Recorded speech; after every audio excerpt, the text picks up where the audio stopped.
Hey everyone, Kyle here from Poseidon's Pets. So what I got for you today is we're building the new fish room. So thank you guys so much for your patience in this time, as I have not been uploading videos, but I promise it's all worth it. So we are going to be putting together the new shrimp room, which is super exciting. So without any further ado, let's get to it. So when we first moved in, the fish room kind of became this, dump all. So I just kind of put a bunch of stuff in here. So that way it was out of the way. But now that we're going to be doing some stuff in this room, I got to get that all out of here. So I always love these time lapses where you can see me moving just super fast, getting everything out.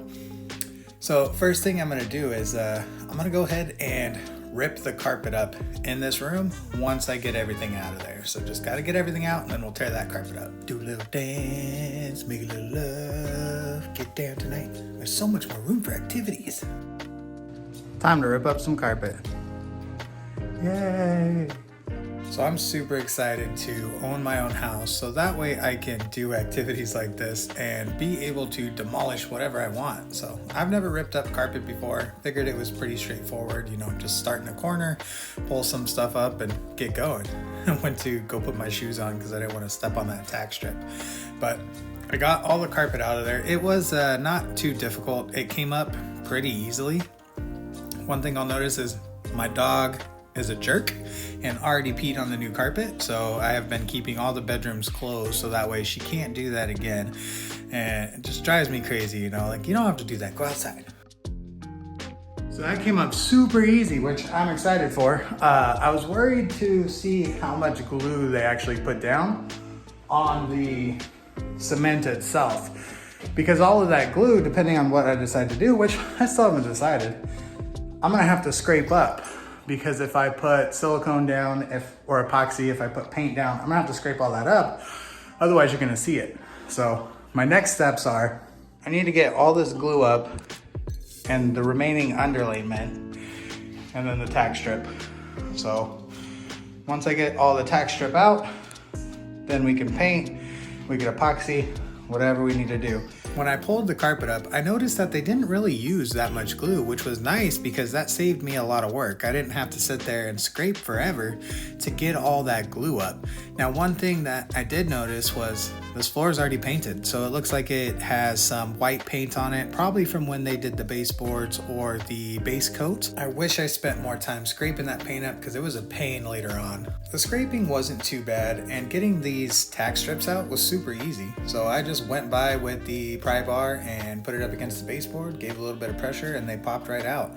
The only thing with this is they actually use a slug or a 22 caliber pressure round to drive the nails into the cement. So these nails were actually shot into the cement with this type of tool. You can actually see a video on how it's done, and it was pretty neat to see how they do it. But it left these little holes in the cement along the baseboards, which not too bad. When I went through with the paint, I just went ahead and globbed a good amount into the holes to kind of level it out. I could have gone through with either a liquid cement or some silicone and filled those holes and then painted over them. But realistically, I'm going for utilitarian versus aesthetics. I want this fish room to look nice, but I'm not gonna nitpick over every single tiny detail of the floor or the walls or anything like that. I want my rack to look good. I want the shelves to look good. I want everything else to look great, but not too worried about little nicks in the floor, some paint that's stuck to the floor. As long as it generally looks good, I'm super happy with it, and I'm happy with how it turned out. Got the tack strips all up, as much glue as I possibly can, and I vacuumed. So I got most of the dust up out of here. My next step is, I already removed the face plates of the electrical outlets, so I'm gonna paint. So we're gonna do some movie magic. I'm not gonna do a time lapse of me painting, but here we go. So this is the room now, and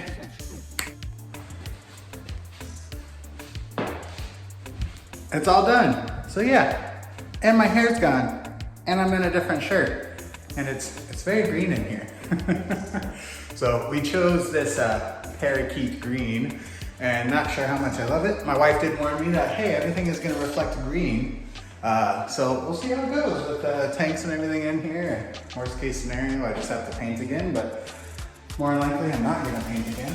It wasn't too bad, it only took us a few hours, but we're all good. So next step we need to do is fix some of the spots where we hit the baseboards and went into this brown wall, which I'm not too worried about.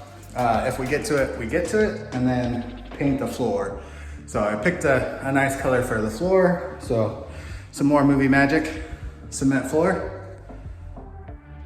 Now there's no more cement floor. Now it's a painted floor, see? Now the floor's all done. And it was kind of a pain in the butt. Got Ryan here, because I have my rack to set up, and he just happened to be over here at the same time I was setting up the rack. It always works out nice like that. This floor was a pain because there was white paint on it, and then so some of the spots are peeling up, but I think it looks pretty good, so not too bad. I chose a garage floor paint because that way if it gets wet, it's not gonna be super slippery. So it's got some like sand or grains in there, but besides the small holes from where the strip was, it actually looks pretty good.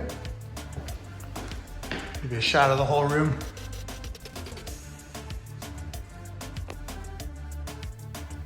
Definitely appreciate Ryan coming over and helping with projects like this, because having a second pair of hands when you're setting up a rack like this definitely helps.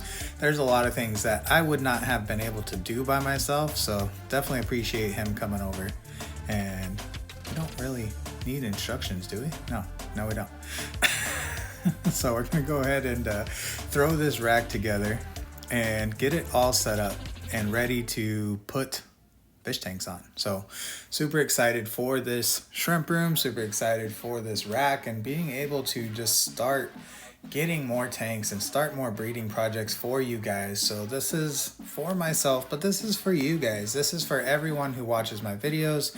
I don't just do this for myself. I do this so that way you guys have stuff to watch, you guys have stuff to see. So, and definitely did need the instructions. But appreciate every single one of you for, sticking through this video, as well as through my little dry spell of no videos. It's been a long month and a half with moving into the new house and getting everything in the shrimp room set up. I feel like I've had to do things multiple times. I'll start a project, fail, and have to redo it, go back to the drawing board. So it's been definitely a frustrating experience, but it's all coming together, and I can't wait to share the finished product with you all, because it's turned out amazing. This video is a couple weeks old now. I'm doing the voiceover a couple weeks after I've already had the rack set up. I've already got the finishing touches on the shrimp room, so I'm super excited to share all of this with you guys so that way you can see how it's come. And I know we're a couple weeks behind, but don't worry, it's coming soon. It'll be here before you know it. So the rack I went with was the Husky 5-tier 90-inch by 90-inch by 24. So this thing's 90 inches wide, 90 inches tall, and 24 inches deep. It is massive. I can't believe how big this thing is. And I'm excited to just fill it with shrimp tanks. This thing's massive. We're shrimp ready. Almost. Got the rack in. Just need to get some plywood, some spray paint, all that good stuff. Come along. You paid for it. Thank you, Ryan, for all your help. Yep. All right, so the rack is all done. I got the shelves on there. Look at that. Look at that. It's ready to go. Got the tank on there. This thing's solid.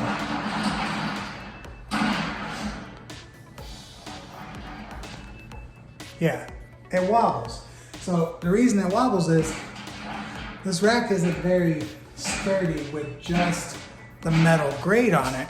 So what I did was I got some wood. Yeah, so it wobbles. So I went out and got some OSB.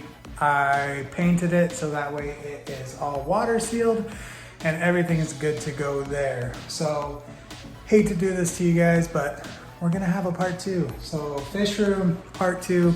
Stay tuned for my next video. What we're gonna do is I'm gonna go ahead, put that OSB on the rack. I'm going to get my RO system set up. I'm gonna get the tanks in here. So we're on the way. We are almost done with this project and I'm tired. It's been a lot of work. It's been a few weeks in the making. I know you guys have been without a video for a few weeks, so I definitely appreciate all your patience. But like I said, part 2, stay tuned. Thank you guys so much for watching. I definitely appreciate it. You know, you guys are all awesome. So thanks again for watching and enjoy the rest of your day. See you next time. Bye. Bye-bye.